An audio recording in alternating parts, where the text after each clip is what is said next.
네, 데꾸라 시간입니다. 스토브리그 기간에 뭐 데꾸라도 데꾸라입니다만 저희가 지난주에는 특집으로 또 이광용 캐스터를 모셔서 저희가 한번 특집 방송 하지 않았습니까? 그 두 편 합쳐가지고 한 3만 뷰 조금 넘었나요? 네. 뭐 근데 계속 보고 계시니까 늘고 있는데 이 댓글이 좀 많이 올라와서 반응이 그래도 좀 뜨거워서 저희 소개를 좀 해드리려고 말씀드린 건데. 그래요? 네, 우선 이광용 캐스터가 본인이 직접 썼더라고요. 글을 냈어요, 강정이? 네네네. 야구라에서 초대해 주신 것만으로도 감사한데 많은 분들이 댓글창에 좋은 말씀 남겨주시니 무한 감동입니다. 늘 초심을 기억하면서 부끄럽지 않은 모습 보여드리기 위해 최선을 다하겠습니다. 야구라 구독자 여러분 진심으로 감사합니다. 이렇게 보내주셨는데 엄지척을 93개나 받으셨네. 네, 받으셨고 정말 제가 다 읽어봤는데 한 150여 분이 댓글을 막 쓰셨는데 거의 다 이광용 캐스터 응원한다는 얘기를 막 쓰셨고 그리고 한석준 아나운서가 야구를 엄청 좋아하세요. 야구를? 예. 예. 두산 베어스 광팬이신 걸로 알고 있고 또 저하고 친분이 물론 뭐 자주 뵙지는 않았습니다만 근데 한석준 아나운서가 또 글을 쓰셨어요. 네. 그러네. 네.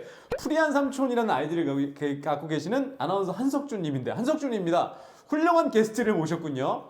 저희 입사 동기이자 가장 좋아하는 친구입니다. 발음이 특히 정확한 아나운서입니다. 그렇죠. 발음이 좋죠. 그러니까 광용이 형이 진짜 발음이 좋아요. 네. 그럼에도 발음 틀린 부분이 있는지 한번 살펴보세요. 틀린 발음을 찾아주신 분들께 선물 쏘겠습니다. 그렇게 쓰셨거든요. 네. 강용 형이 여기다가 아나운서님 여기서 이러시면 감사합니다 이렇게 쓰셨고요. 그 밑에 인터뷰어가 좋으십니까? 인터뷰이가 좋으십니까? 라고 또 프리한 삼촌님께서 한석준 아나운서가 쓰셨는데 한석준 선배가 예전부터 아마 야구를 보셨던 것 같아요. 야구를 너무 좋아하시고 두산 베어스의 정말 광팬이십니다. 이분도 그 강의를 되게 많이 하신다고. 네, 제가 강의랑 들었거든요. 커뮤니케이션, 그러니까 말하는 거에 대해서 맞아. 네, 지금 이쪽도 이제 비즈니스를 하고 계시는데 나중에 한 번 더 모셔봤으면 좋겠다는. 그러네요. 네, 두산 진짜. 한번 보시죠, 뭐해. 근데 진짜로 만약에 이게 뭐 이거 야구를 보신다고 한다면. 뭐 이광용 아나운서처럼 한번 나오셔가지고 두 분을 같이 보셔는 것도 나쁘지 않아요. 광용 형이요? 광용이랑 석준이 형을 같이. 아니죠. 예, 광용 형은 일단 나왔으니까 저희가 뭐 아니 무슨 뭐 한약도 아니고 사골입니까? 네네. 무슨 재탕할 필요는 없잖아요, 우리가. 한석준 아나운서, 석준 형님은 좀 출연료를 좀 드려야 될 것 같아요. 드려야죠. 드려야 되는데 광용 형 같은 경우는 이제 한 번 들었으니까 그러니까 두 번 들을 필요는 없잖아요. 없다. 그럼요. 근데 이제 한석준 아나운서는 저희가 이제 야구를 또 좋아하는지, 제가 알고 스포츠에 있습니다. 대해서 또 좋아하는지, 그리고 또 물어볼 게 많잖아요. 맞아요. 제가 또 이제 그 말하는 법에 대해서 이제 뭔가 이제 강의도 하시고 그러니까 배울 게 굉장히 많지 않겠습니까? 맞습니다. 예전에 정말 1대100 진행을 기가 막히셨어요. 원래 잘하시잖아요. 목소리도 좋으시고. 네. 자, 그렇습니다. 자, 그러면 이제 야구라에 본격적으로 올라온 질문을 살펴보도록 하겠습니다. 등번호의 비밀이 궁금합니다. 저는 한화이글스 팬입니다. 얼마 전 새롭게 배정된 등번호를 보니 1번부터 100번이 넘는 번호까지 코칭 스태프 포함 꽉 차 있더라고요. 신인 선수들은 100번대가 많고 여기서 궁금한 건 1군에는 세 자리 번호는 등록이 안 되는 걸로 알고 있는데요. 맞습니다. 안 되는 걸로 알고 있어요. 네, 이게 맞는지. 맞다면 세 자리 선수가 1군에 등록되게 된다면 기존 선수 번호를 뺏어서 올라오게 되는 건가요? 하나만 더 여쭤보자면 등번호 배정할 때 순서는 고참들부터 빠진 번호부터 고르는 건가요? 야구라에서 시원하게 답변해 줄 수 있을 거라 믿습니다. 일단은 베테랑들이 우선권이 있죠. 네. 요거는 맞습니다. 그리고 이제 세 자릿수 선수가 그러니까 세 자리의 등번호를 갖고 있는 선수가 이제 정식으로 1군 선수가 돼서 등록이 될 때는 분명히 세 자릿수가 아닌 한 자리 두 자릿수가 빈 번호가 있습니다. 아하. 그 번호를 배정을 받는 거고요. 네. 세 자릿수 번호로 1군 무대에 뛰는 거는 제가 안 되는 걸로 알고 있습니다. 그거는 이제 육성 신분은 그러니까 세 자릿수 번호를 왜 주냐면 이제 군에 간 선수들이라든가 이제 재활로 인해서 이제 정식 선수가 아닌 육성 선수로 이제 신분이 변화가 된 선수들. 그러니까 이런 선수들은 이제 당장 뛸 수가 없잖아요. 그러니까 당장 뛸 수 없는 선수들에게는 이제 한 자리 두 자릿수 번호를 주진 않죠. 그리고 나서 이제 재활을 끝내고 이제는 이제 퓨처스에서 경기를 뛰고 이제 1군 무대에 들어올 가능성이 있다. 그렇게 되면 이제 번호를 세 자릿수 두 자릿수 바뀌게 되죠. 그리고 이제 매년 구단에 있던 선수들이 이제 방출이 되잖아요. 그럼 이제 번호가 빈단 말이에요. 근데다가 이제 특히 이제 최근에는 이제 코칭 스태프가 좀 많아졌거든요. 각마다. 거의 대부분 1군, 2군 합치고 잔류군 합치게 되면 코칭 스태프가 거의 20에서 25명 정도가 됩니다. 꽤 많네. 번호가 많죠. 근데 코칭 스태프에게 세 자릿수 번호는 주진 않죠. 그렇죠. 그러면 선수가 달 수 있는 번호, 그런데다가 또 연구결번도 있다 보니까. 그리고 빼야지. 어떤 선수가 이제 만약에 유현진 선수가, 그러니까 제가 예를 들게요. 유현진 선수가 이제 99번을 달다가 군에 입대를 했어. 그럼 그 번호를 안 주거든요, 다른 선수는. 안 주지. 유현진 선수가 제대를 다시 주고 네. 그러니까 요거는 상징성이 있기 때문에 상징성 때문에. 그러니까 그런 번호까지 하게 되면 선수들이 이제 그만- 달 수 있는 번호가 많지는 않죠. 한 60개, 70개 되겠는데요. 그렇죠. 네. 그런데다가 이제 육성 선수까지 이제 많이 받는 팀들이 있다 보니까 세 자릿수 번호를 줄 수밖에 없는 상황이죠. 그런데 그 선수들을 이제는 저 선수가 육성 선수였는데 1군으로 등록해. 그럼 그때 번호를 세 자리에서 남아있는 번호로 바꿔주면서 아하. 일본에서 등록을 시키게 됩니다. 네. 이런 개념이라고 보시면 될 것 같고요. 네. 예. 여기서 이제 참고로 제가 이제 하나 또 말씀을 드리면 등번호가 처음 생긴 게 이제 메이저리그에서 1929년 뉴욕 양키스에서 처음 등번호가 지정이 됐답니다. 그리고 등번호 배정할 때 순서는 고참들부터 빠진 제가 번호. 말씀드렸잖아요. 네. 근데 장승나 같은 경우는 이제 예전에 트레이드 되면서 그 번호를 다시 갖고 싶어서 선물로 또 이렇게 선물을 해주고 줬고 그래서 좀 바꿔. 옛날에 유명했잖아요. 네. 추신 선수가 이제 그 랜더스에 입단을 하면서 등번호. 그 당시에 이제 이태양 선수가 달고 있던 17번을 네. 이제 이태양 선수에게 양해를 구하면서 2천만 원짜리 선물을 준 거예요. 시계로 알고 있는. 네, 시계. 근데 저는 2천만 원까지는 아니고 네, 장승나한테 선물을. 네, 저는 이제 운동화 선물을 한 번에 먹고 오. 그다음에 상품권 선물을 한 번에 받고 네. 그다음에 미즈노 배 그러니까 좀 비싼 배트였는데 네, 그거 네. 다 5자루 오. 100만 원 정도 되거든요. 야. 그렇게 이제 선물을 해서 이제 그 기존에 달고 있던 선수들한테 양해를 좀 구했었죠. 네. 자, 이어서 다음 질문인데요. 오랜만에 장스나의 나무 위키 읽기 편을 보다가 문득 궁금해진 건데요. 타자에게 스리트 풀 카운트가 제일 어려울 것 같은데 장스나는 타석에서 어떤 식으로 공략하셨는지 궁금합니다. 타자에게 풀카운트가 어렵긴 어려운데요. 제일 어렵진 않습니다. 제일 어려운 그럼 카운트는 더- 사실상 투 스트라이크 원볼 그때 아니면 투 스트라이크 투볼이죠. 그러니까 이런 게 있어요. 투노, 그러니까 투 스트라이크 노볼이 제일 어렵다고 생각을 대부분 하실 거예요. 그렇죠. 그러니까 왜냐면 볼을 던질 가능성이 있어요. 나는 이제 벼락 끝에 몰려 있고 투수는 아직도 3개 남아있으니까. 볼을 던질 수 있는 게 4개까지 되니까. 그런데 이제 투 스트라이크 노볼이 되면 타자가 어떤 생각을 하느냐 이런 생각을 하겠죠. 그러니까 투수가 투 스트라이크 노볼로 유리하니까 볼 던질 거야. 하나 정도는 뺄 거야 빼겠지. 라고 어느 예측이 가능해요. 네. 예측. 근데 그렇게 됩니다. 거의 대부분. 거의 빼죠. 그런데 투 스트라이크 원볼에는 바로 결정구가 들어올 수가 있어요. 네. 그리고 투 스트라이크 투볼에서 바로 들어올 수가 있어요. 그렇죠. 그렇게 생각이 애매할 때가 어렵습니다. 바로 들어올 수도 있고 유인구로 갈 수도 있고 그러니까 이렇기 때문에 어려운 이 거예요. 수싸움이네요. 그게. 그렇죠. 그리고 이제 풀카운트 같은 경우는 5대5 싸움이잖아요. 네. 어차피 스트라이크 먹으면 삼진이고 하나 잘 잡아내면 나가- 볼넷이기 때문에 50대 50이기 때문에 네. 사실상 그렇게 어렵진 않습니다. 이런 개념으로 보시면 될 것 같아요. 네. 여기서 물어본 거는 풀카운트가 제일 어렵진 않습니다. 예. 그런데 타석에서 어떤 식으로 공략을 하냐면 저 같은 경우에는 풀카운트가 되면 오히려 스트라이크 존을 좁혔어요. 오히려요. 네, 그러니까 제 자랑일 수도 있겠지만 선구 안에 그래도 조금 자신이 자신이 있는 있으니까. 선수들은 뭐 우리가 이제 흔히 얘기해서 옛날 같으면 스트라이크 존을 크게 보라고 하잖아요. 네. 근데 요즘은 ABS 때문에 크게 볼 필요도 없고 그렇죠. 네, 저는 오히려 좀 타이트하게 봤어요. 작게. 네, 그런데다가 뭐 이렇게 말하면 좀 웃길 것 같지만 이제 공을 잘 본다는 인식들이 심판들 사이에서 있으니까. 있다 보니까 제가 거기에서 보는 이득이 조금 있었어요. 저는 그거를 충분히 느껴요. 네. 네. 근데 이제 지금은 이제 그런 게 안 되죠. ABS 때문에. ABS가 예. 있으니까. 예. 근데 저도 사실 풀카운트가 가장 타자에게 어려울 거라 생각했는데 장승나 얘기 좀 네. 좋은 근데 질문이었네요. 사실상 투 스트라이크 원볼과 그러면 투 스트라이크 투볼 중에 뭐가 더 어렵냐? 투 스트라이크 원볼이 더 어렵습니다. 왜냐면 투 스트라이크 투볼이 되면 네. 공 하나만 보면 풀카운트까지 끌고 갈 수 있기 때문에 거기는 어차피 5대5 싸움이거든. 그러니까 투 스트라이크 원볼이면 여기서는 정말 몰라. 하나 더 볼이 되더라도 앞으로 한 2개가 더 남아있잖아요. 그러니까 사실상 제일 어려운 카운트는 타자에게? 제가 봤을 때는 투 스트라이크 원볼인 것 같아요. 타자에게. 예. 알겠습니다. 예. 왜 모든 구단들이 선발 투수를 5인 체제로 운영하나요? 투수들 부상이 많이 발생하는데 긴 시즌 긴 선수 생활을 위해서는 6, 7인을 선발로 활용한다면 더 좋은 컨디션 상태로 성적도 오르고 부상도 줄고 장기적으로는 팀의 탄탄한 전력이 될 텐데 그게 왜 안 되는 건가요? 일단은 첫 번째는 6명, 7명을 꾸릴 수가 없습니다. 그만큼 선발 자원이 없어요. 네, 이게 첫 번째고요. 네. 그리고 ABS 적용 결정처럼 기존의 틀을 깨는 과감한 모험과 도전은 새로운 창조의 출발. 이 출발이 되지 않겠냐고요. 실패를 두려워하면 새로운 변화는 절대 오지 않을 것입니다 하셨는데 결국은 이분은 6, 7인 선발을 기용해서 돌려보면 어떠냐는 얘기거든요. 근데 이제 메이저리그는 이제 5선발 체제가 사실상 오랫동안 지속이 되다가 최근에는 이제 6선발 체제까지 갑니다. 일본은 6선발 체제가 진작에 네. 자리 잡았고요.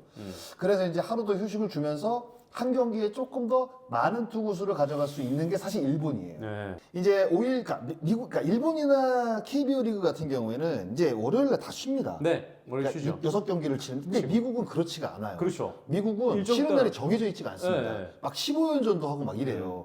그러다 보니까 이제 선수들의 몸값이 워낙 높다 보니까 그거를 이제 많이 이용하기 위해서 이제 5선발 체제를 택하는데 최근에는 이제 피치클라이드라든가 이런 것들 때문에 사실 선수들이 좀 많이 다치다 보니까 미국도 이제 5선발이 아니라 네.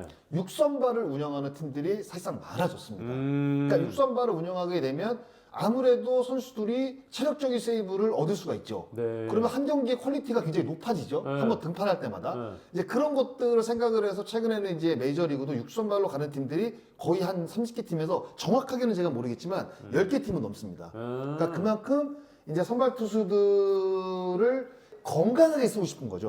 건강하게 이제 쓰고 싶다 보니까 아무래도 이제 5선발 체제로 돌게 되면 4일 쉬고 등판이기 때문에 그러니까 일주일에 KBO도 2번 던지는 선수도 있어요. 그렇죠. 네, 선발 투수 중에. 그게 이제 한 달에 한 번 정도 그렇게 예, 되잖아요. 화요일 등판하는 선수가 일요일 던지고. 맞아요. 네. 거기 이제 한 달에 한 번, 6주에 한 번 뭐 이렇게 뭐 되는 게 있어요. 이렇게 네네. 돌다 돌다 보면, 보면. 예, 돌다 보면 5주에 한 번 정도 이렇게 돌아오는 그게 있는데 이제 첫 번째는 이제 아까 말씀드렸다시피 선발 투수 6명을 꾸리기가 어렵습니다. 어렵죠. 왜냐하면 지금 뭐 4선발까지는 되지만 5선발에 대한 고민들이 각 팀마다 굉장히 많아요. 그 캠프 시즌만 딱 되면은 이제 스프링 캠프 가면은 5선발을 찾아라. 항상 이게 그렇죠. 각 팀마다 근데 이제 이슈거리거든요. 메이저리그나 이제 통계를 보면 이제 투수들이 한 100개에서 110개 정도 던지면 네. 4일에서 5일 쉬었을 때가 회복이 다 된다고 해요. 그러다 보니까 이제 그런 게 이제 자리 잡았는데 아무래도 이제 6선발, 7선발 만약에 6선발로 된다. 만든다고 생각을 해보세요. 네. 그러니까 6명을 돌리긴 돌려요. 돌려. 그러면 6선발이 등판하는 경기에 네. 상대팀 1선발과 붙을 가능성이 높습니다. 아 그렇긴 하죠. 그렇죠? 네. 그러면 이길 가능성이 높겠어요? 질 가능성이 높겠어요? 질 가능성이 높죠. 질 가능성이 높죠. 네네. 근데 통계적으로 5선발을 돌렸을 때 5일을 쉬었을 때 투수들이 다 회복을 한다는 걸 다 알고 있어요. 그럼 다시 1선발로 올리는 게 낫지. 아무래도 확률 싸움이죠. 그러니까. 네, 그러니까 6선발이면 팀 내 6명의 선발 가운데 가장 사실 어떻게 보면 기량이 떨어지는 선수잖아요. 그렇죠. 근데 그 선수를 로테이션으로 돌리는 건 상관이 없는데 네. 결국 스포츠는 뭡니까? 이기는 게 중요하죠. 이기는 게 중요하잖아요. 근데 그 선수가 등판하는데 계속 져. 그러면 그럼요. 근데 그게 1선발 6선발의 의미가 있어요. 근데 1선발이 충분히 6선발까지 커버할 수 있는 몸 그렇죠. 상태가 된다면 그걸 그럼요. 올리는 게 낫다. 그리고 외국인 투수들이 그런 걸 원하진 않습니다. 잘. 네. 특히 이제 외국인 선수의 몸값이 높아지다 보니까 그 선수들을 좀 많이 활용을 할 수밖에 없는 사실 선발 로테이션이라고 봐야 되거든요. 그렇죠. 그러니까 외국인 투수들은 많이 등판하게 나가야지. 되면 네. 일단 승리 확률이 높아지잖아요. 높아지니까 잘 던진 선수고 또 몸 상태도 네. 좀 빨리 회복하니까. 그렇죠. 네. 그런데 6선발에서 5선발, 6선발에서 계속 져. 음. 상대 1, 2선발과 붙어가지고. 그럼 6선발을 운영하는 게 의미가 없어지잖아요. 그러니까요. 그러니까 5선발, 6선발이 기량이 정말 좋아서 3, 4선발 정도랑 비슷하다. 그렇죠. 그러면 돌릴 수 있는데 그럼요. 그런 게 아니면 네. 힘들다. 자 이제 MLB 파크 들어가서 살펴보겠습니다. KBO 투수들이 PTS로 구속 손해 본다고 하잖아요. 네. PTS가 트랙맨보다 좀 느리게 찍히니까요. 근데 막상 국제대회에서 던지면 PTS 때랑 구속이 별 차이가 없더군요. 사실 KBO 투수들은 공인구에서부터 구속 혜택을 크게 보고 있어요. 라고 이렇게 쓰셨는데, 네. 길게 쓰셨는데요. 외국인 투수들이 하는 말마다 공이 진짜 좋대잖아요. 우리 KBO 공인. 네, 그러니까 이제 스칼라인. 새롭게 들어온 외국인 투수라든가 기존에 있던 외국인 투수들도 KBO 리그의 공을 만져보면 그러니까 미국하고 진짜 다르대요. 그러니까 저도 들었는데 메이저리그 공이 조금 더 미끌미끌하다고 얘기를 미끄럽고 실밥이 좀 두껍습니다. 아. 네, 그래서 공을 좀 꽉 잡고 던져야 돼요. 네. 그래서 이제 파인타르라든가 이런 걸 썼던 거예요 그동안에. 워낙 미끌미끌하니까. 네네. 그런데 이제 파인타르 검사를 하면서 이제 메이저리그는 이제 바로 새 공을 하는 게 아니라 이렇게 진흙 같은 거로 그 닦는다고 하더라고요. 그래서 좀 남겨놨다가 네. 그걸 이제 경기에 쓴다고 하더라고요. 근데 그거를 진흙을 발라서 그 공에다가 이렇게 묻히는 그것만 하는 또 사람이 있대요. 아. 직원들 중에. 아, 진짜? 네, 그런다고 하더라고요. 네. 그러니까 워낙 미끄러우니까 네. 사실 공이 미끄럽게 되면 공을 꽉 잡아야 됩니다. 그럼요. 근데 꽉 잡게 되면 확실히 팔꿈치에 무리가 가거든요. 무리가 가죠. 그런 것들 때문에 투수들의 부상이 많아졌다는 이야기도 있어요. 미국에서는. 이제 그런 것들 때문에 이제 진흙을 좀 묻히는데 예. 그러니까 아무래도 이제 지금 이야기하는 것보다는 PTS 트랙맨 이거는 그러니까 각 기계마다 장점이 있기 때문에 그런데다가 이제 어디서 찍느냐에 따라서 스피드가 조금 달라질 수가 있거든요. 그리고 뭐 야구장의 어떤 환경이라든가 그러니까 이런 것들에 약간의 영향을 분명히 받습니다. 네. 그러니까 그거는 어느 정도 감안을 하고 사실 봐야겠죠. 봐야겠죠. 네네. 근데 KBO 공이 확실히 외국인 선수들에게는 짝짝 감기고 딱 붙는다는 느낌이 근데 있다고. 너무 좋아요, 사실. 네. 예. 30년째 자유훈련에서 성적 이 꼬라진데 크크 보겠습니다. 굴려야죠. 훈련량 많다 적다 팬들이 파악할 수 없고 구단이 얼마든지 기자들한테 언풀시킬 수 있는 부분이라 팩트체크가 애매한데 확실한 건 FA로 온 롯데 선수들이 임무와 말하죠. 훈련 안에서 자기가 시켰다. 훈련량이 근데 왜 이렇게 적냐? 이제 예전보다는 확실히 훈련량들이 많이 줄어들었죠, 각 팀마다. 그런데 캠프 때. 네, 성적을 못 낸 팀들은 연습을 일단 많이 해야 됩니다. 네. 그러니까 개인도 많이 해야 되겠지만 뭐 팀플레이 같은 것도 열심히 또 해야 되고 이번에 또 이호준 감독이 이야기를 했잖아요. 대수비를 쓸 수 있는 선수는 방망이 안 잡게 한다. 대수비만 시키고 대타로 키워야 될 선수는 수비 단체 훈련만 하고 계속 방망이만 치게 할 것이다. 캠프 때. 그러니까 스페셜리스트를 키우겠다라고 사실 이야기를 했는데 네. 그러니까 박진만 감독이 이제 부임한 이후에 삼성 라이온즈가 수비에 굉장히 심혈을 기울였거든요. 맞습니다. 그 결과가 지금 나오고 있습니다. 나왔죠. 그런데다가 작년에 성적을 못 낸 팀들은 포스트시즌 이제 떨어진 팀들은 다 훈련을 많이 해야 돼요.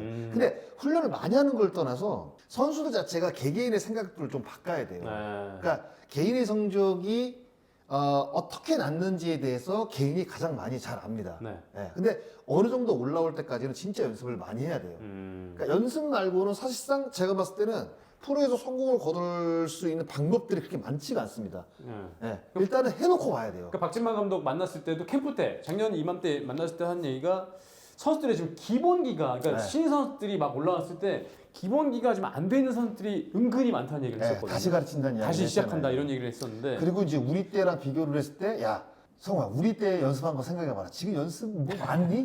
이렇게 얘기하잖아요. 네. 그러니까 우리 때는 진짜 연습 많이 했거든요. 아. 아마추어보다 훨씬 많이 했으니까. 그러니까 그만큼 정말 많이 했는데 최근에는 이제 그 선수층이 얇다 보니까 이제 부상에 대한 위험도 있고 네. 그리고 또 이제 선수들의 어떤 그 각자 갖고 있는 또 개인의 의식이 또 달라졌기 때문에 적당히 연습을 해야 되는 선수도 있죠. 네. 그거는 어느 정도 기량이 올라온 선수들. 올라온 선수들 네, 그런 선수들은 각자 그냥 프리하게 맡겨놓고 하지만 이제 막 입단하고 이제 더 많이 보여줘야 되는 선수들은 진짜 연습 많이 해야 됩니다. 근데 특히나 찾아서 해야 되고. 수비 연습은 좀 많이 해야겠더라고요 보니까. 수비 연습은 하면 할수록 할수록 늘어나니까 네. 늘 수 있으니까 네. 그런 게 있네요. 하나가 성적을 내려면 결국 선발이 해줘야 하긴 합니다. 류현진 제외하고 네 자리가 바뀌면서 들락날락했고 그래서 성적이 안 나왔죠. 그러니까 이거는 하나에게만 빗대서 이야기하는 게 아니라 그렇죠. 성적을 내려면 모두 팀들이 다 선발 싸움이 돼야 돼요. 그럼요. 그 기본입니다, 그거는. 그냥 네. 선발 싸움에서 밀리게 되면 뭘 해보지도 못하고 지는 거예요. 네 맞아요. 그게 가장 중요한 거죠, 사실. 그러니까. 그러니까 만약에 0대0으로 이제 시작하는 게 야구라는 스포츠인데 선발 투수가 딱 올라와서 1회 뭐 4점, 5점 준다고 생각해보세요. 뭐 뒤집는 경기들도 있겠죠. 근데 있겠지만. 그렇게 흘러가는 경기는 1년에 몇 경기 없습니다. 네. 그러니까 결국에는 가장 중요한 건 뭐예요? 점수를 내는 것도 중요하지만 실점을 하지 않는 것도 굉장히 중요하거든요. 네. 그럼 실점을 하지 않기 위해서 가장 첫 번째는 뭐냐? 선발 싸움이 돼야 선발 된다는 싸움. 거죠. 하나는 일단은 뭐 엄상백 선수 그리고 문동주 선수가 저는 잘해야 된다고 생각해요. 그렇죠. 제가 뭐 지난번에도 말씀을 그 드렸지만 류현진, 문동주, 그다음 엄상백 뭐 이런 선수들은 뭐 이미 네. 선발 그렇게 아마 될 거예요. 될 거고. 외국인 두 선수의 폰세하고 이제 와이스까지. 네네. 예. 그렇게 이제 잘 만약에 돌아간다고 한다면 충분히 경쟁력이 있죠. 네. 예, 이제 중요한 거는 이제 뭐 불펜 쪽은 사실 뭐 정현 씨는 어느 정도는 하나가 보여줬거든요.